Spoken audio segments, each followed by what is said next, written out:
When I finished my book, my editor asked me the question, what did you learn about writing a book? I have 5 things that I learned. Number 1 is, where do you start?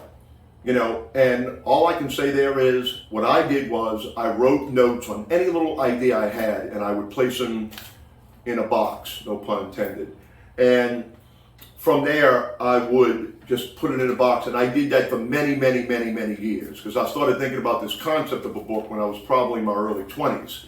And I didn't start writing until I was in my late 50s. I mean, it was all about living life and going through life. And I knew I was going to write this book somewhere down the road. But I would take any note I had, about anywhere I was, I'd have to have an idea. I'd write it down, put it in that box. The next thing was I started sorting everything out in so-called chapters. I kind of devised so many chapters, and I started putting everything within those chapters they belong.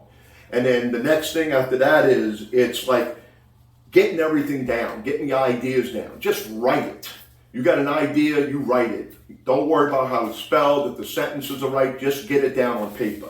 Number 2, you're going to write a lot of words. And at the end of the day, you're going to start here and you're going to wind up here. You just fine tune everything.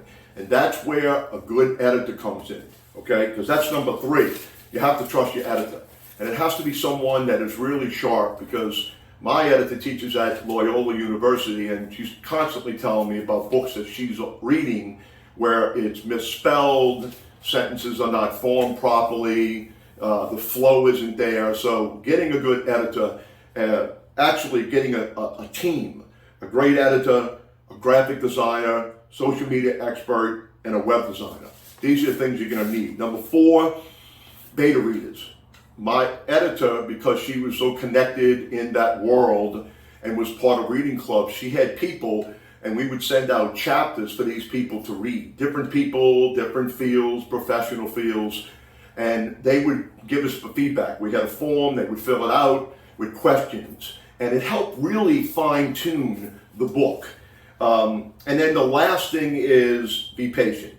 This is a process. It takes time. It doesn't happen overnight. You're going to doubt yourself over and over and over again. I know I did. Is this any good? Does this work? But just trust your instincts, believe in what you're trying to do, stay focused on your message, and you can make this work. Thank you.